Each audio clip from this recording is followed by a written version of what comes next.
गुरु प्यारी साध संगत जी, आप सभी को प्रेम भरा राधा स्वामी जी। साध संगत जी, इस साखी में हम समझेंगे कि सद्गुरु अपनी संगत की कैसी संभाल करते हैं और कैसे हर घड़ी अपने प्रेमी जीवों का ख्याल रखते हैं।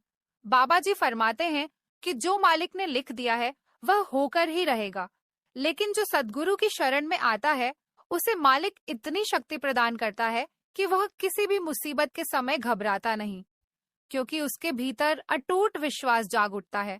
एक ऐसा विश्वास जो हर कठिनाई में उसे संभाले रखता है और मार्ग दिखाता है। साध संगत जी, यही गुरु कृपा की महिमा है। जो सच्चे मन से गुरु की शरण में आता है उसे कभी किसी चीज की कमी महसूस नहीं होती, क्योंकि गुरु का सहारा ही उसके लिए सबसे बड़ी ताकत बन जाता है।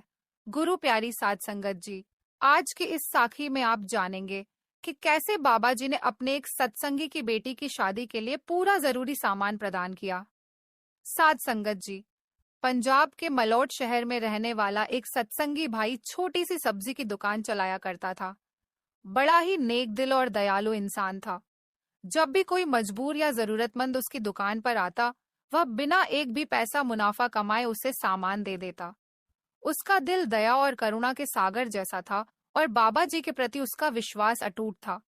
उसका एक नियम था कि वह अक्सर सत्संग में सेवा करता और जब भी जरूरत पड़ती वहां सब्जी की सेवा करके अपने सद्गुरु की खुशियों में शामिल होता। देखिए कैसे इस प्रेम और सेवा भाव का सद्गुरु ने प्रत्यक्ष उत्तर दिया। जब भी कभी डेरे जाता तो अपने सामर्थ्य के हिसाब से लंगर घर में सब्जी की सेवा कर दिया करता था। इसकी जो पत्नी थी वो एक सत्संगी नहीं थी और न ही उसका बाबा जी पर कोई विश्वास था। उसका मानना था कि जैसे हम इंसान हैं वैसे बाबा जी भी इंसान ही हैं। वह अक्सर पीरों की दरगाह पर जाया करती थी और अपने पति को भी समझाया करती थी कि आपके बाबे ने कुछ नहीं देना, जो देना है वो पीर महाराज जी ने देना है। लेकिन उस औरत को ये नहीं पता था कि जो एक बार पूर्ण गुरु की शरण में चला जाता है और गुरु का हाथ पकड़ लेता है तो वह गुरु को छोड़ भी दे, लेकिन गुरु उसका कभी हाथ नहीं छोड़ते। यह भाई नियम से सत्संग भी जाता और सेवा करने भी जाता था। इसकी दो बेटियां थीं और अब दोनों शादी के लायक हो गई थीं, तो इन्होंने दोनों के लिए रिश्ते देखना शुरू कर दिया। कुछ दिन बाद बड़ी बेटी का रिश्ता एक अच्छे परिवार में करवा दिया गया और लड़के वालों से बात करके शादी की तारीख भी पक्की कर दी गई। साध संगत जी, जब तारीख पक्की हो जाती है तो माँ बाप की जिम्मेदारी और बढ़ जाती है, क्योंकि शादी में हर तरह की तैयारियां करनी होती हैं। तो तारीख पक्की होते ही इन लोगों ने भी अपनी बेटी के लिए खरीदारी करनी शुरू कर दी और शादी का सारा सामान अपने घर में बाहर आंगन में बने एक कमरे में रखना शुरू कर दिया। नए नए कपड़े और शादी में दिया जाने वाला सारा सामान शादी से लगभग 10 दिन पहले ही उस कमरे में रख दिया। अब उनकी आधी से ज्यादा चिंता खत्म हो गई थी। बाकी जो और छोटे मोटे कम थे वह उन्होंने सोचा कि अगले 10 दिन में हो जाएंगे। अब इनके साथ एक बहुत बड़ा हादसा होने जा रहा था। साध संगत जी, वीडियो के शुरू में मैंने आपसे कहा था कि बाबा जी कहते हैं जो लिखा है वह तो होकर ही रहेगा। तो इनकी किस्मत में भी कुछ ऐसा ही लिखा था। जिस कमरे में शादी का सारा सामान पड़ा था उस कमरे में बिजली में शॉर्ट सर्किट होने की वजह से आग लग गई।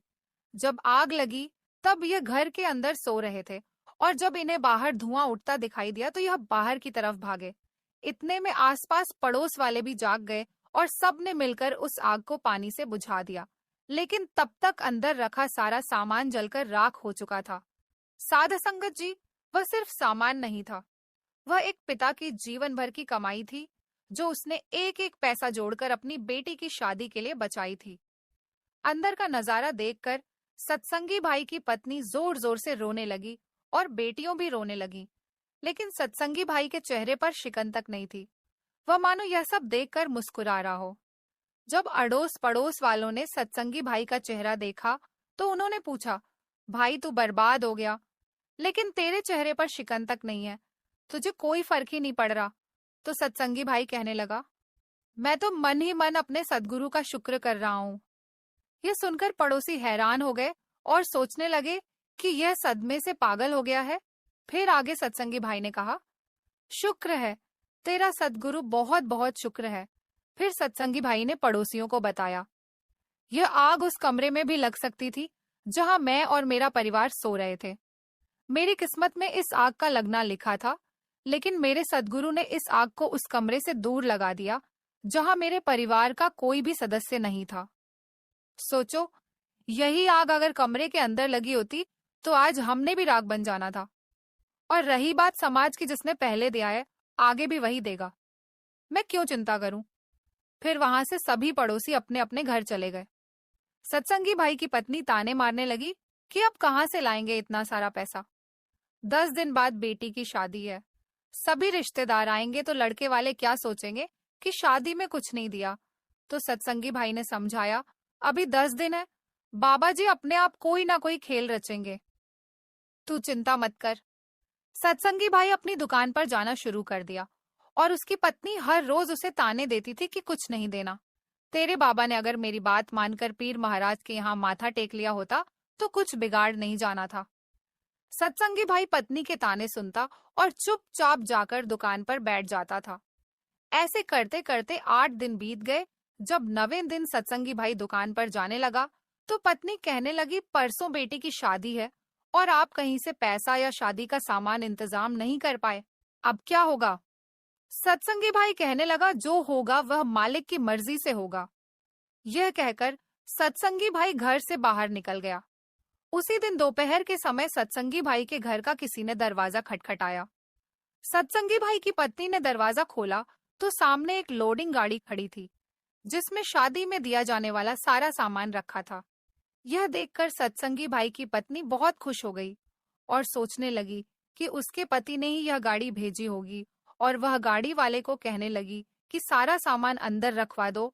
तो गाड़ी वाले ने और उसके साथ आए एक मजदूर ने सारा सामान अंदर रख दिया। जब शाम को सत्संगी भाई घर आया तो वह सारा सामान देखकर हैरान हो रहा था और वह सोचने लगा कि शायद मेरी पत्नी ने अपने किसी रिश्तेदार से पैसे उधार लेकर यह सामान खरीदा होगा, क्योंकि वह उस दिन से बड़ी चिंता कर रही थी।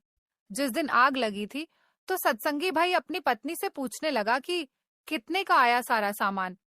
ये सवाल सुनकर सत्संगी भाई की पत्नी कहने लगी कि मुझे क्या पता, ये तो आप बताओ। तो सत्संगी भाई कहने लगा कि मैं कैसे बताऊं, मैंने थोड़ी ना खरीदा है ये सारा सामान। ये सामान सत्संगी भाई की पत्नी कहने लगी कि ये सामान मैंने भी नहीं खरीदा। दोपहर को एक गाड़ी वाला आया था और मुझे लगा कि इसको आपने भेजा है, इसलिए मैंने ये सामान उतरवा लिया। ये सुनकर सत्संगी भाई हैरान हो गया और उसको लगने लगा कि कहीं यह सारा सामान किसी और का तो नहीं था जो गलती से मेरी पत्नी ने घर उतरवा लिया। सत्संगी भाई ने उसे सामान के डिब्बे पर लिखा फोन नंबर पर फोन किया और पूछा कि ये बहुत सारा सामान आपने भेजा है क्या? तो दुकान वाला कहने लगा, जी हाँ, हमें कोई पेमेंट करके घर का एड्रेस दे गया था तो हमने आपके घर भिजवा दिया। सत्संगी भाई ने दुकान वाले से उसकी दुकान का एड्रेस पूछा और उसी समय दुकान पर पहुंच गया। वह पूछने लगा कि क्या आप बता सकते हैं कि कौन आपकी दुकान पर सामान की पेमेंट करके गया था? तो दुकान वाला कहने लगा कि पहले हमने उन्हें कभी नहीं देखा था, लेकिन वह एक सरदार जी थे और एक लंबी गाड़ी से उतरे थे। उन्होंने कहा कि उनकी बेटी की शादी है और ये सारा सामान पैक कर दो। उसके बाद उन्होंने सामान की पेमेंट की और एक एड्रेस हमें लिखवा दिया और बोले कि आज ही इस एड्रेस पर भिजवा दो। उसके बाद वह अपनी गाड़ी में बैठकर चले गए। यह सुनकर सत्संगी भाई की आंखों से आंसू बहने लगे और उसने सारी बात अपनी पत्नी को घर आकर बताई। पत्नी भी सुनकर हैरान थी और वह सोचने लगी कि ऐसा कैसे हो सकता है। लेकिन सत्संगी भाई को तो विश्वास था कि बाबा जी अपने आप कोई ना कोई खेल रचेंगे। फिर 2 दिन बाद उन्होंने बड़े अच्छे से अपनी बेटी की शादी की और अब पत्नी को भी इस चमत्कार के बाद बाबा जी पर विश्वास होने लगा। उसने भी अपने पति के साथ सत्संग पर जाना शुरू कर दिया। साध संगत जी, इस साखी में हमें 2 बातें सीखने को मिलती है। एक है विश्वास और दूसरी पॉजिटिव सोच। सब कुछ राख होने के बाद भी सत्संगी भाई के अंदर एक पॉजिटिव सोच थी कि यह अंदर वाले कमरे में भी आग लग सकती थी जहां हम सो रहे थे। यह दोनों चीज किसी के अंदर तभी आती है जब किसी पूर्ण गुरु ने उस जीव का हाथ पकड़ रखा हो। नहीं तो लाखों लोग रोज इस संसार में जन्म लेते हैं और लाखों ही रोज यहाँ से बिना गुरु के साथ चले जाते हैं। गुरु जी जिस जीव का हाथ पकड़ते हैं उसे फिर कभी फंसने नहीं देते, हाथ खींचकर बाहर निकाल ही लेते हैं। गुरु प्यारी साध संगत जी, अगली साखी में आपको पता चलेगा कि मनुष्य अपनी मृत्यु की जगह पर कैसे पहुंच जाता है। क्या इसमें कोई विधि का विधान होता है? अगर आप यह सब कुछ जानना चाहते हैं, इस कहानी को अंत तक जरूर सुनें। साध संगत जी, मनुष्य के जीवन में समय, परिस्थितियां और स्थान बड़ी भूमिका अदा करते हैं। कई बार तो जो कुछ भी घटित होना होता है, उसी के अनुरूप परिस्थितियां बनती चली जाती हैं। कलयुग में एक ही चक्रवर्ती सम्राट हुए हैं और वह थे सम्राट विक्रमादित्य, जिनके नाम पर भारतवर्ष में विक्रम संवत की शुरुआत हुई। विक्रमादित्य एक बहुत ही पराक्रमी, विद्वान, कुशल, प्रजापालक और परोपकारी राजा थे। राजा विक्रमादित्य अपनी प्रजा को बहुत प्यार करते थे। राजा रात में वेश बदलकर अपनी प्रजा के हालात जानने के लिए नगर में निकल जाया करते थे। एक बार की बात है, राजा विक्रमादित्य वेश बदलकर रात को नगर में निकले। राजा को घूमते घूमते अमृत वेला का समय हो गया।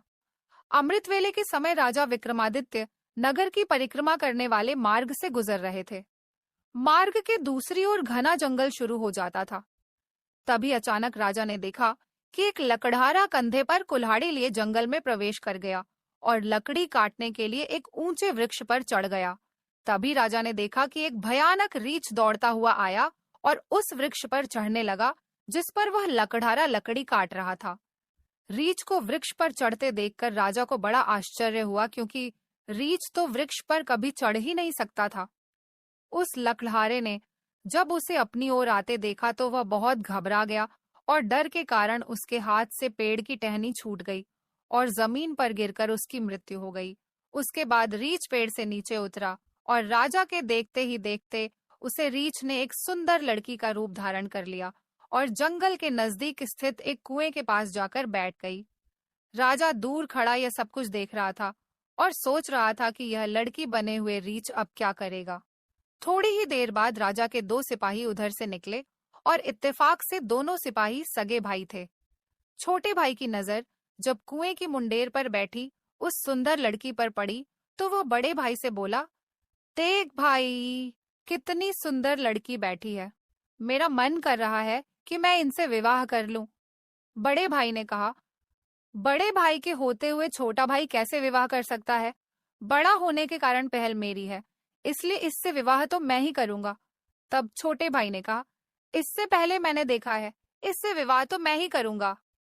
तब बड़ा भाई बोला, हम तो व्यर्थ ही झगड़ रहे हैं, क्यों ना हम इस लड़की से ही पूछ लें और ये हम दोनों में से जिसे पसंद करेगी वही इस लड़की से विवाह करेगा। यह बात सोचकर दोनों भाई उस लड़की के पास पहुंचे। बड़े भाई ने लड़की से पूछा, हे सुंदरी, आप कौन हो और यहाँ इस जंगल में क्या कर रही हो? वह लड़की बोली, मैं पास के गांव में रहती हूँ और अपने पति की तलाश में निकली हूँ।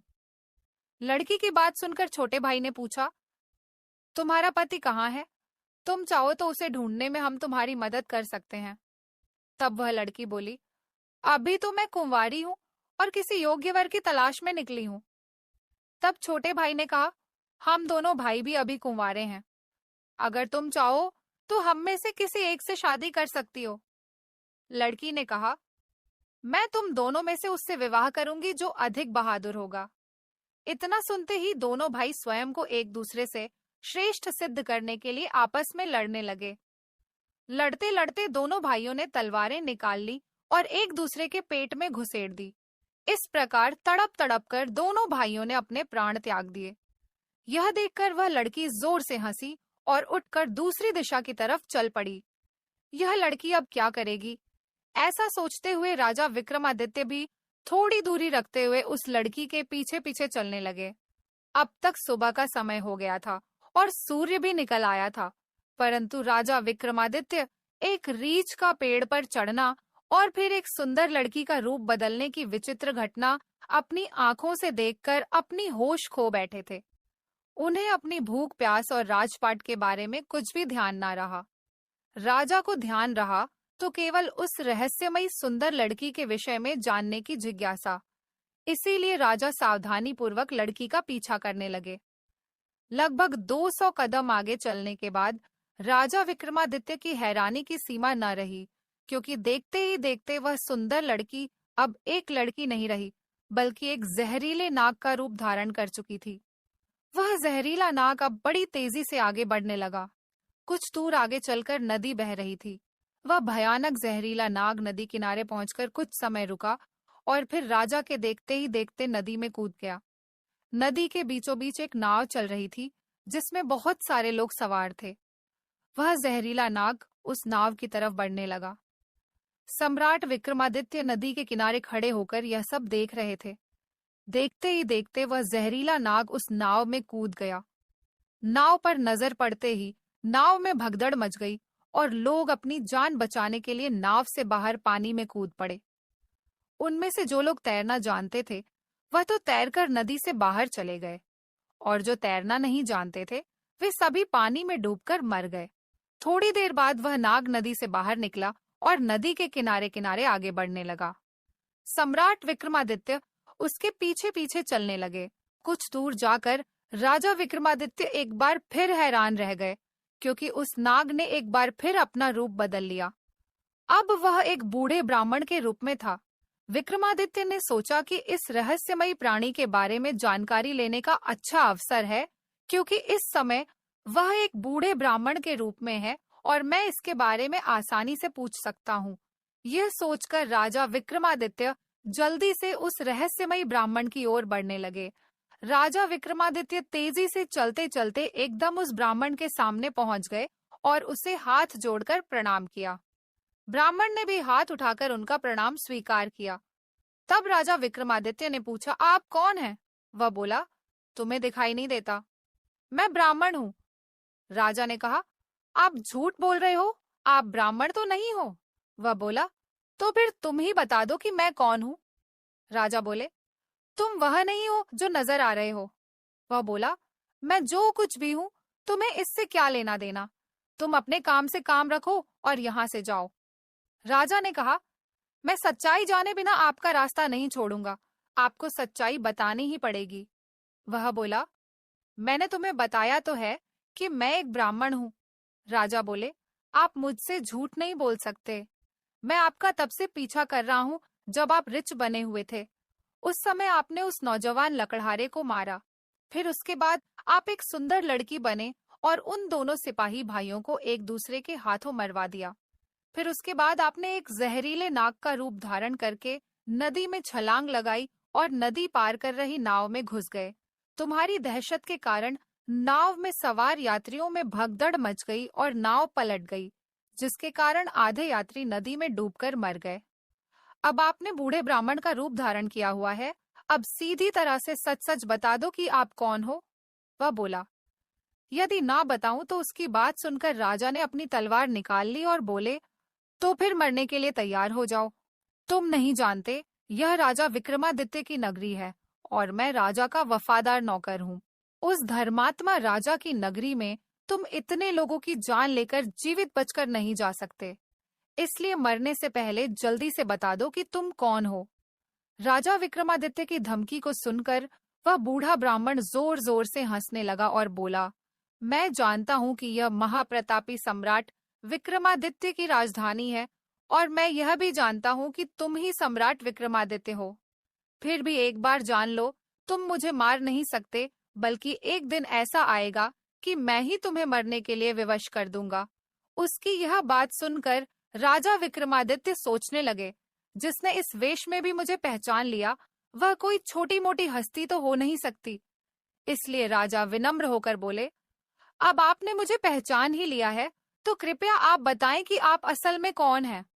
तब बूढ़े ब्राह्मण ने कहा, बिना मेरी सच्चाई जाने तुम मानोगे नहीं, इसीलिए मुझे बताना ही पड़ेगा कि मैं कौन हूँ। राजन, अब ध्यान से सुनो कि मैं कौन हूँ और तुम्हारी राजधानी में क्यों आया हूँ। तब उस बूढ़े ब्राह्मण ने बताना शुरू किया, राजन, जो कुछ भी मैं बताऊंगा उसका एक एक शब्द ध्यान से सुनना। मेरा नाम काल है। तुम जानते हो कि इस संसार में जितने भी मनुष्य जन्म लेते हैं उनकी मृत्यु निश्चित है, इसलिए संसार को मृत्यु लोक भी कहा जाता है। जब मनुष्य माता के गर्भ में आता है तो उसके पूर्व नाम बनने के बाद आत्मा उसमें प्रवेश करती है, अर्थात वह सजीव हो उठता है। मनुष्य के जन्म से पहले ही उसकी मृत्यु का समय, जगह और हालात, मतलब मृत्यु किस प्रकार से होगी, यह भी विधाता की ओर से निश्चित कर दिया जाता है।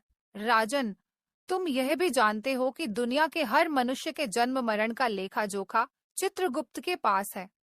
जब भी किसी मनुष्य की मृत्यु का समय आता है तो वह धर्मराज को सूचित करते हैं। तब धर्मराज मुझे अर्थात काल को आज्ञा देते हैं। तब मैं मृत्युलोक अर्थात पृथ्वी पर आता हूँ।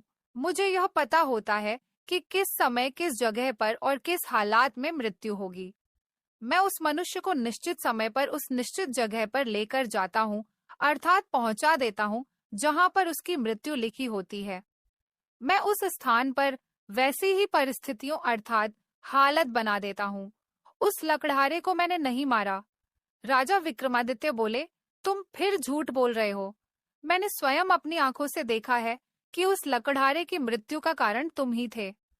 बूढ़े ब्राह्मण ने कहा, बेशक कारण मैं बना था, लेकिन सांसारिक लोग तो यही समझते हैं कि लकड़हारे की मृत्यु पेड़ से गिरकर पेड़ की टहनी टूटने के कारण हुई। फिर मुझे तो मृत्युदेव धर्मराज के आदेश का पालन करना ही पड्डिडियाचता है। उस लकड़हारे की मृत्यु पेड्डिडियाच से गिरने के कारण लिखी गई थी, इसलिए मैंने रिच बनकर वैसी ही परिस्थिति पैदा कर दी। नहीं तो जरा सोचो, यदि असली आरार्षि होता तो क्या कभी पेड़ पर चढ़ पाता? परंतु वह तो मैं था और मेरे लिए कुछ भी मुश्किल नहीं है। अब अगर उन सिपाही भाइयों की बात करें तो उनको भी मैंने नहीं मारा। उनकी मृत्यु एक दूसरे के हाथों लिखी हुई थी, इसलिए मुझे लड़की बनकर वैसे हालात पैदा करने पड़े और नाव में सवार कुछ लोगों की मृत्यु पानी में डूबने से लिखी थी। इसके लिए मुझे भयानक नाग का रूप धारण करना पड़ा। यह कहकर बूढ़ा ब्राह्मण बोला, राजन, मुझे लगता है कि अब तो आप अच्छी तरह समझ गए होंगे कि मैं कौन हूँ और आपकी नगरी में क्यों आया हूँ, और यह भी समझ गए होंगे कि समय, स्थान और परिस्थिति का सांसारिक मनुष्य के जीवन में कितनी बड़ी भूमिका होती है। सम्राट विक्रमादित्य ने बूढ़े ब्राह्मण रूपी काल की बात बड़े ध्यान से सुनी और गंभीर हो गए। काल कहने लगा, राजन, अब मैं चलता हूँ। राजा विक्रमादित्य बोले, हे कालदेव, आपने मुझे बहुत अच्छी जानकारी दी है, जिसके लिए मैं आपका बहुत आभार व्यक्त करता हूँ। कृपया जाने से पहले मेरे एक और प्रश्न का उत्तर देते जाइए। जल्दी पूछो, मेरे पास इतना समय नहीं है। राजा विक्रमादित्य बोले, कृपा करके मुझे यह बताइए कि मेरी मृत्यु कब, किस स्थान पर और किस प्रकार से होगी। कालदेव ने कहा, राजन, यह मैं आपको जरूर बता सकता हूँ कि तुम्हारी मृत्यु कहाँ और किस प्रकार से होगी, परंतु यह नहीं बता सकता कि तुम्हारी मृत्यु कब होगी। राजा विक्रमादित्य बोले, कालदेव, मृत्यु का समय बताने में आपको क्या आपत्ति है? कालदेव ने कहा, राजन, यदि मैंने पहले ही आपको मृत्यु का समय बता दिया तो आप इसी क्षण से चिंताग्रस्त हो जाओगे, और आप तो जानते हो कि चिंता चिता समान होती है। अभी तो आपको अपने शासनकाल में बहुत से अच्छे कार्य करने हैं। राजा विक्रमादित्य ने कहा, चलो समय ना सही, यह तो बता दो कि मेरी मृत्यु कहाँ और कैसे होगी। कालदेव ने कहा, राजन, तुम्हारी मृत्यु तुम्हारे ही महल में सीढ़ियों पर से पांव फिसलकर गिरने के कारण होगी। यह बात सम्राट विक्रमादित्य को बताकर बूढ़ा ब्राह्मण रूपी काल जल्दी से एक दिशा की ओर चल पड़ा और कुछ दूर जाकर गायब हो गया। इस वक्त तक सूर्य भगवान भी पूर्ण रूप से अस्त हो चुके थे। चारों तरफ अंधेरा हो गया था। राजा विक्रमादित्य अब तक शारीरिक और मानसिक रूप से बहुत थक चुके थे, इसलिए मन में गहरी सोच लिए हुए तेज कदमों से अपने महल की तरफ चल दिए, और साध संगत जी आगे चलकर सचमुच ऐसा ही हुआ। राजा विक्रमादित्य की मृत्यु महल की सीढ़ियों से फिसलकर गिरने से ही हुई थी। साध संगत जी ऐसी ही रूहानी साखियां सुनने के लिए चैनल को सब्सक्राइब